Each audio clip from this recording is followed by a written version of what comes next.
សួរលោកគ្រូខ្ញុំបានឈ្មោះថាអតនៈមកពីក្រុម SP34 ថ្ងៃនេះមកនិយាយអំពី topic វិទ្យាស្កតយោចូលមកចំណុចនេះដំណើរការរៀងរាល់ពីម៉ោង10រៀងរាល់ពី17នាទីចាប់ពីម៉ោង8ដល់ម៉ោង5ល្ងាច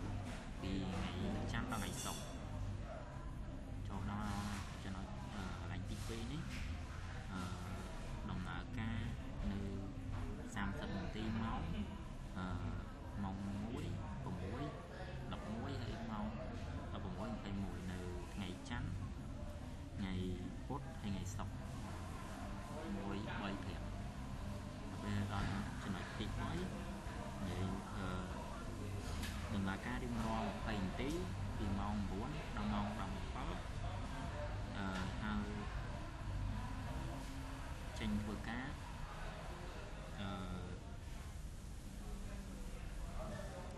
កន្លែងនេះដំណើរការពីម៉ោង5:45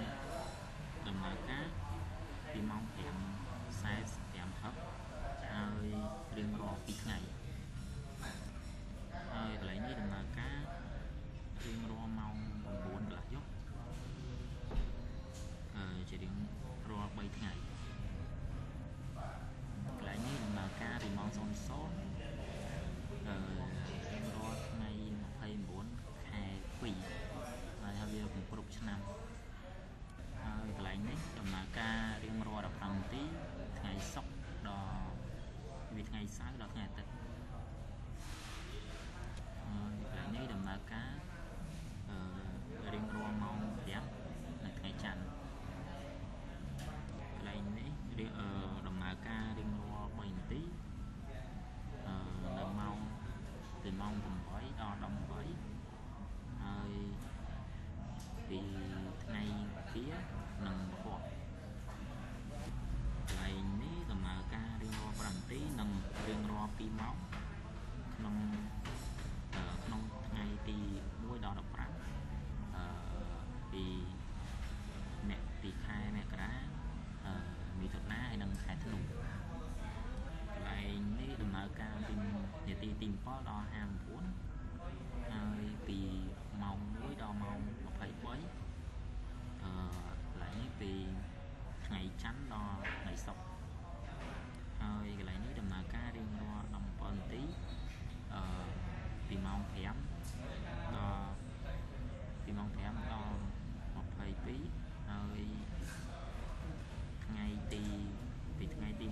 ហើយថ្ងៃ15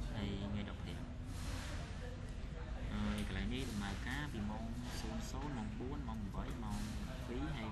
ម៉ោង16ម៉ោង20ថ្ងៃអាទិត្យហ្នឹងចូលមកចំណុចនេះទៀតដំណើរការនៅម៉ោង1ម៉ោង7ម៉ោង13ដល់ម៉ោង19រៀងរាល់ថ្ងៃហើយចូលមកចំណុចចុងក្រោយវាដំណើរការរៀងរាល់45នាទីម៉ោងពីនាទីទី0និងនាទីទី45នៅក្នុង1ម៉ោងជំរាបលាលោកគ្រូខ្ញុំមានតែប៉ុណ្្នឹងទេសូមអរគុណលោកគ្រូ